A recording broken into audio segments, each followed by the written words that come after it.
Bismillahirrahmanirrahim. Wal 'ashr. Innal insana lafi khusr. إلا الذين آمنوا وعملوا الصالحات وتواصوا بالحق وتواصوا بالصبر.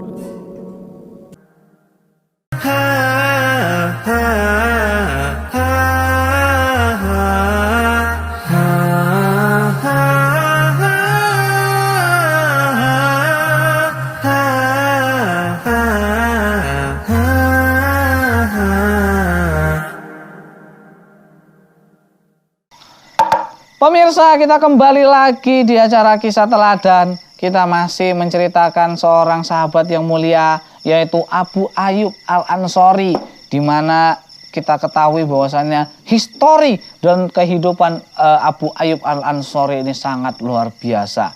Ia meninggal di usia kurang lebih 80 tahun dan dimakamkan di bawah benteng Konstantinopel, yang kita tahu benteng tersebut sangat kokoh dan kaum muslimin membutuhkan waktu ratusan tahun untuk menghancurkan benteng tersebut, untuk menembus benteng tersebut. Dan nanti di sela waktu yang mungkin nanti akan kita jumpai, kita akan menceritakan bagaimana kepahlawanan dari Muhammad Al-Fatih ya dan bala tentaranya ketika menjebol dari benteng Konstantinopel. Nah, pemirsa yang dirahmati Allah Subhanahu wa taala, kita kembali lagi ke cerita Abu Ayyub Al-Ansori. Nah, sebagaimana yang kami ceritakan di segmen-segmen berikutnya atau segmen sebelumnya, kita udah tahu bahwasanya Abu Ayyub Al-Ansori rumahnya menjadi rumah singgahan bagi Rasulullah Shallallahu alaihi wasallam. 7 bulan kurang lebih ya Rasulullah tinggal di rumah Abu Ayyub Al-Ansori. Nah, begitu kemuliaan yang hadir di rumah Abu Ayyub Al-Ansori. Bagaimana mereka ya gerogi lah ibaratnya kalau bahasa sekarang ya, ketika rumahnya itu disinggahi dan mereka berada tinggal di atas ya, di lantai atas, dan mereka merasa nggak enakan ketika tinggal di lantai atas, sedangkan Rasulullah Shallallahu alaihi wasallam tinggal di bawah mereka. Akhirnya selang beberapa hari Rasulullah pun ya tinggal pindah ke atas, di lantai atas, dan Abu Ayyub yang tinggal di bawah. Barulah Abu Ayyub bisa tidur dengan tenang. Pemirsa yang dirahmati Allah Subhanahu wa taala, akhirnya setelah 7 bulan berlalu, Rasulullah Shallallahu alaihi wasallam membangun sebuah masjid. Ya, masjid itu yang kita ketahui adalah Masjid Nabawi, dan letaknya itu ya dekat dengan rumah Abu Ayyub. Pas letaknya ya ketika unta dari Rasulullah Shallallahu alaihi wasallam menderum. Kita tahu bahwasanya tadi ceritanya unta Rasulullah itu menderum di depan rumah Abu Ayyub, tepatnya yaitu di halaman atau lapangan yang ada di depan rumah Abu Ayyub Al-Ansori. Nah, disitulah ya Rasulullah SAW membangun masjid yang sampai sekarang masih ada masjid tersebut, yaitu Masjid Nabawi ya, yang ada di kota Madinah. Dan masjid itu ya berbentuk segi 4 nih pemirsa. Nah, dan di depannya dahulu itu ada 2 kamar yang sengaja dibuat untuk Rasulullah ya, untuk tempat tinggal Rasulullah beserta istrinya. Kita tahu nih Rasulullah ya tinggal pas di samping Masjid Nabawi ya.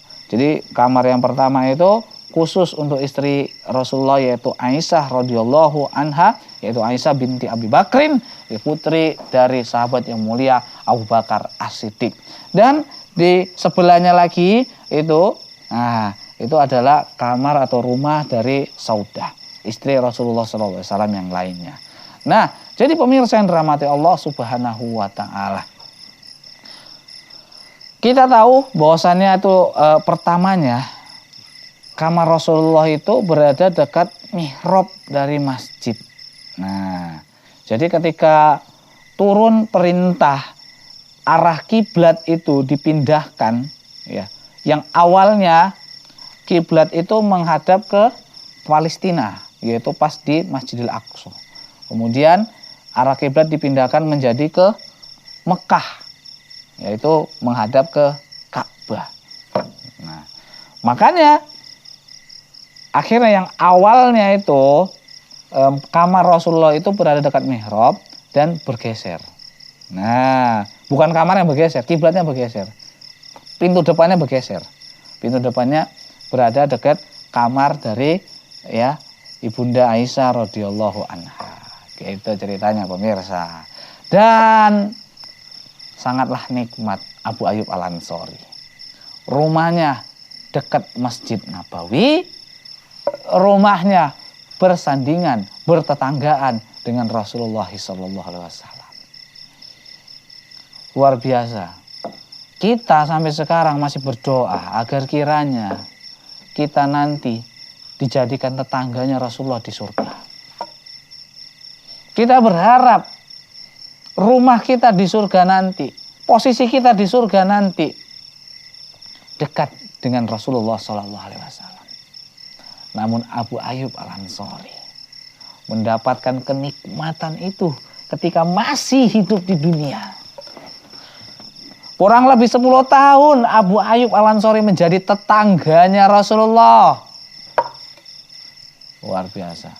Kenikmatan yang sangat luar biasa. Karena memiliki tetangga yang soleh, memiliki tetangga yang seperti Rasulullah itu adalah sebuah kenikmatan pemirsa. Nanti kita akan ceritakan bagaimana kenikmatan-kenikmatan yang dirasakan oleh Abu Ayyub Al-Ansori. Karena Rasulullah itu, kalau ada orang yang berbuat baik kepada Rasulullah, maka Rasulullah akan membalasnya dengan kebaikan pula. Jadi Rasulullah orangnya gitu. Kalau kita kan lain. Kita maunya ya dikasih terus, nggak mau balas. Tapi kalau Rasulullah enggak. Rasulullah itu ketika kamu memberikan kebaikan sedikit saja kepadanya, maka Rasulullah akan membalasnya dengan yang lebih baik. Dan kita tahu apa yang keluar dari lisan Rasulullah itu semuanya ilmu. Apa yang keluar dari lisan Rasulullah itu adalah menjadi ilmu yang direbutkan oleh semua orang kaum muslimin ketika itu, pemirsa. Dan Abu Ayyub Al-Ansori senantiasa sholat di belakang Rasulullah. Abu Ayyub Al-Ansori senantiasa menjamu Rasulullah. Begitu juga dengan Rasulullah yang senantiasa menjamu Abu Ayyub Al-Ansori. Makanya rumah Abu Ayyub Al-Ansori itu seperti rumah Rasulullah sendiri. Karena 7 bulan Rasulullah SAW tinggal di rumah dari Abu Ayyub Al-Ansori. Masya Allah. Pemirsa yang dirahmati Allah Subhanahu wa Ta'ala, ada sebuah kisah yang sampai saat ini kisah tersebut abadi. Bagaimana ketika Rasulullah SAW dipanas terik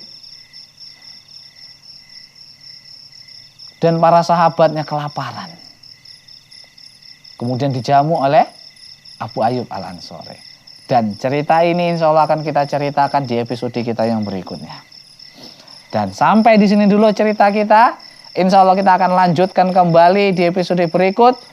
Dan semoga apa yang kita dengarkan di kesempatan kali ini ya menambah ilmu dan menambah keteladanan kita kepada Rasulullah SAW dan para sahabat-sahabatnya. Masya Allah. Di sini Sumatera, di sana Kalimantan, di tengahnya ada Jawa. Saya mau pantun dulu nih ya.